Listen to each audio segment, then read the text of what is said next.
7월 6일 새벽기도회에 오신 여러분을 환영하고 축복합니다.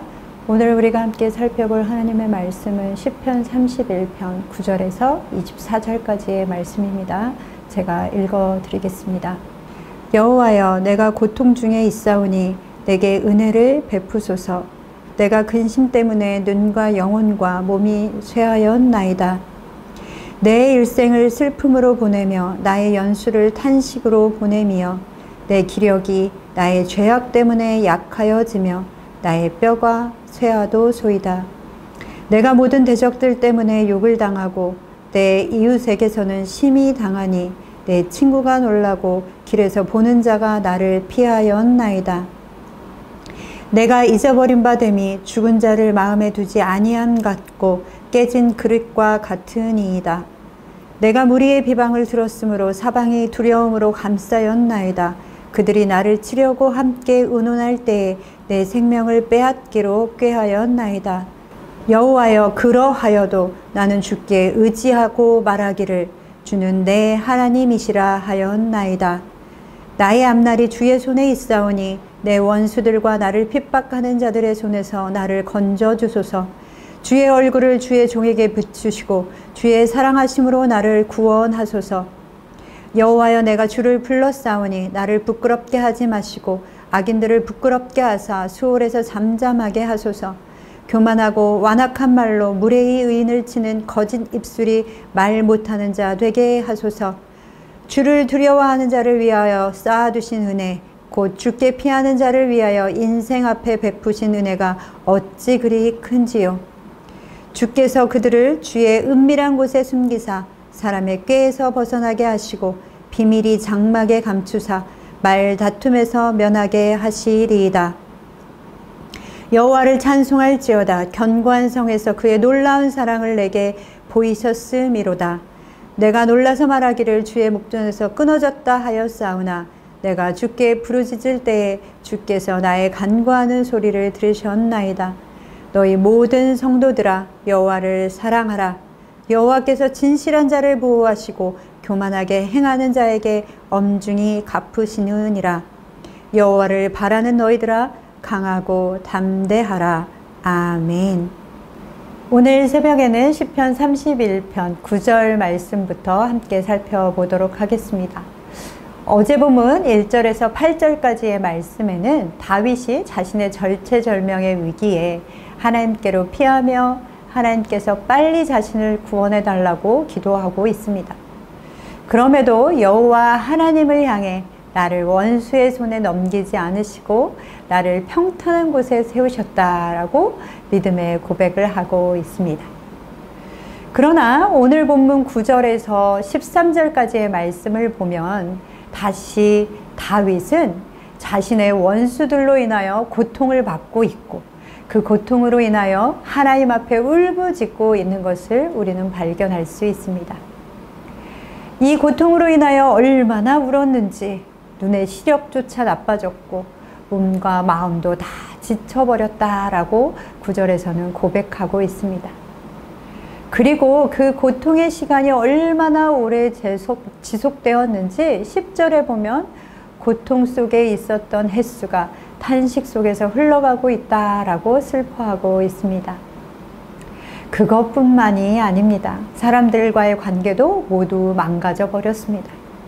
이웃 사람들이 자신을 혐오할 뿐만 아니라 친구들까지도 자신을 끔찍하게 생각하고 내가 멀리서 걸어오면 사람들이 나를 만나고 싶어 하지 않아서 돌아갑니다 라고 고백하고 있죠. 여러분은 여러분의 삶에 이런 경우들이 있으셨습니까? 그리고는 이제 다윗을 죽이려고 음모를 꾸미고 있다라는 것을 다윗은 알고 있습니다. 사랑하는 성도 여러분, 다윗은 이런 고통 중에 자신을 구해달라고 하나님 앞에 부르짖으며 하나님을 향해서 끊임없이 믿음의 고백을 하고 있었습니다.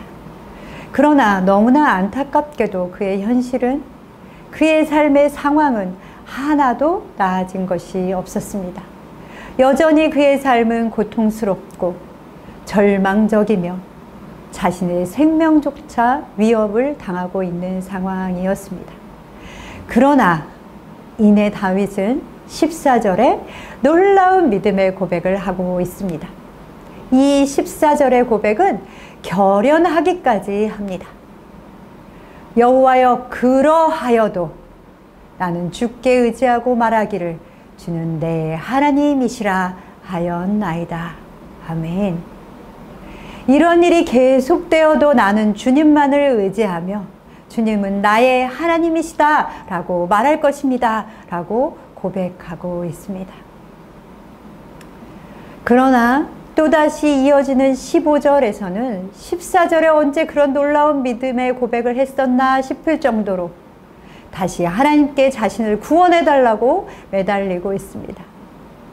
믿음의 고백이 있었음에도 불구하고 현실은 바뀌지 않고 문제는 해결되지 않았습니다. 그러자 15절 이후부터는 다시 하나님, 나를 좀 도와주십시오.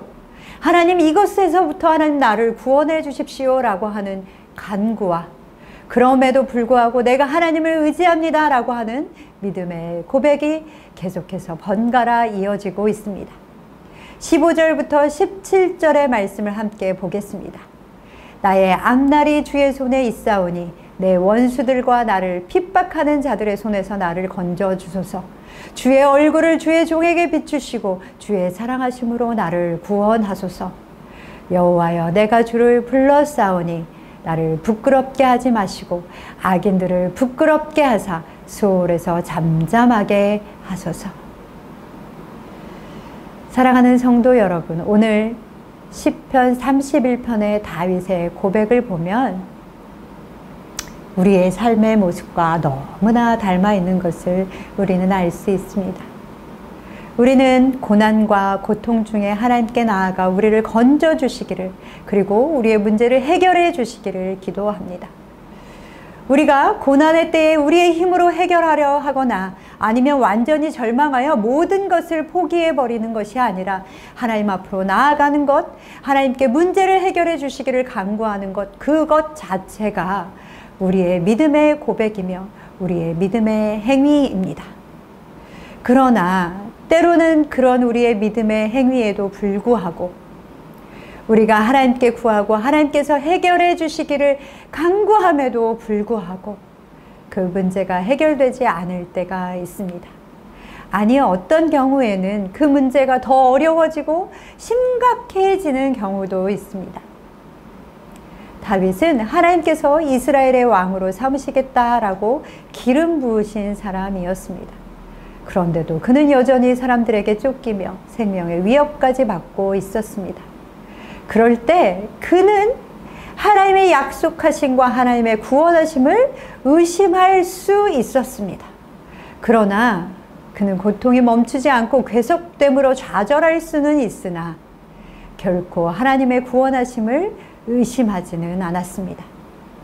우리는 우리가 하나님 앞에 믿음의 행위를 보였을 때 즉각 하나님께서 우리의 믿음을 보시고 우리의 기도를 들어주실 것을 기대합니다. 그러나 오늘 우리가 살펴보는 다윗의 인생과 같이 그렇게 되지 않을 때가 있습니다. 이때 절망하고 모든 것을 포기하고 낙심하는 것이 아니라 그 고통의 아픔으로 인하여 몸과 마음의 기운이 다 빠졌다고 고백하며 다시 한번 하나님 앞에 나아가시는 여러분 되시기를 소망합니다. 다윗도 하나님, 내가 하도 울어서 눈이 안 보입니다. 이제는 숨쉬기조차 힘듭니다. 몸과 마음의 기력이 다 빠져버렸습니다. 그렇게 하나님 앞에 고백하고 있지 않습니까?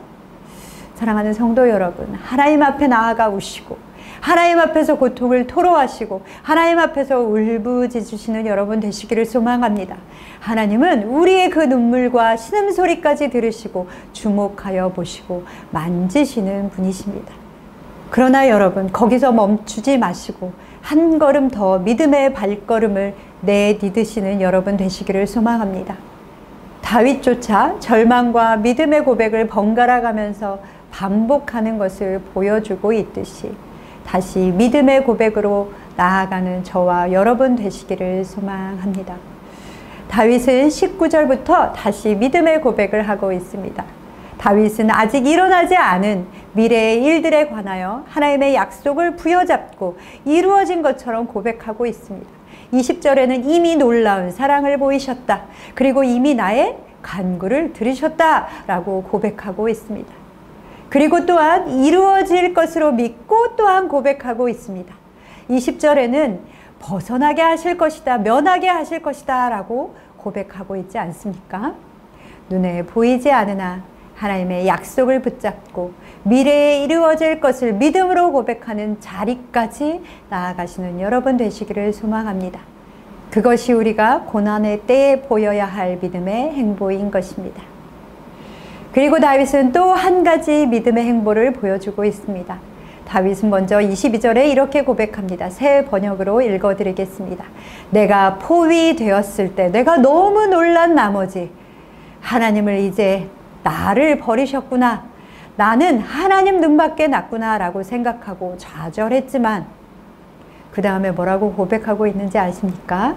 내가 주님께 부르짖을 때에 내 간구를 들어주셨습니다. 아멘. 자신도 이렇게 생각하고 이렇게 하나님 앞에 좌절했습니다. 그러나 하나님이 나의 부르짖음을 들으시고 그 기도를 들어주셨습니다 라고 고백하고 있습니다. 그리고는 이제 23절과 24절에는 함께 고난 가운데 있는 하나님의 백성들을 권면하고 있습니다. 23절과 24절의 말씀입니다. 너희 모든 성도들아 여호와를 사랑하라. 여호와께서 진실한 자를 보호하시고 교만하게 행하는 자에게 엄중히 갚으시느니라. 여호와를 바라는 너희들아 강하고 담대하라. 아멘. 이제는 자신 혼자 믿음의 고백으로 끝나는 것이 아니라 모든 하나님의 백성들에게 믿음의 반응을 보이라고 하나님께 영광을 돌려드리라고 권면하고 있습니다. 여호와를 바라는 너희들아 강하고 담대하라. 사랑하는 성도 여러분, 하나님을 더 사랑하고 강하고 담대한 믿음의 반응을 보이시는 여러분 되시기를 소망합니다. 왜냐하면 우리 하나님께서는 반드시 진실한 자를 보호하시고 교만한 자를 엄중히 갚으시는 분이시기 때문에 그렇습니다. 사랑하는 성도 여러분, 하나님께서는 반드시 우리의 기도를 들으시는 분이심을 기억해야 합니다. 그것을 기억할 때 우리는 좌절하고 낙심할 수는 있지만 믿음의 반응을 보일 수 있습니다. 그러나 우리가 또한 기억해야 하는 한 가지는 우리가 보이는 믿음의 반응을 통하여 하나님께서 어떤 분이신지 자신을 드러내고 계신다라는 것입니다. 그리고 우리의 삶을 통하여 또한 하나님의 백성들이 우리 교회의 공동체가 우리의 목장 식구들이 격려받고 위로받고 하나님을 더 깊이 알게 되며 동일하게 고난의 때일지라도 믿음의 반응을 보일 수 있게 된다라는 것입니다. 우리는 우리의 인생에 우리의 죄로 인해 때로는 불의한 사람들로 인해서 고난의 시간을 보낼 수밖에 없을 때가 있습니다. 그 시간은 누구에게나 찾아오게 됩니다.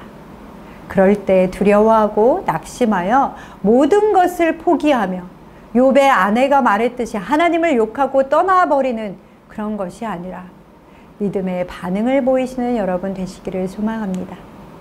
삶의 상황은 그대로일지라도 이루실 것을 믿음으로 고백하시는 여러분 되시기를 소망하며 또한 하나님의 백성들에게 동일하게 일하실 그 하나님을 보고 사랑하는 지체들에게 하나님의 보호하심과 하나님의 사랑을 의지하여 강하고 담대하자라고 권면하시며 함께 믿음의 걸음을 걸어가시는 선창의 모든 가족들 되시기를 소망합니다.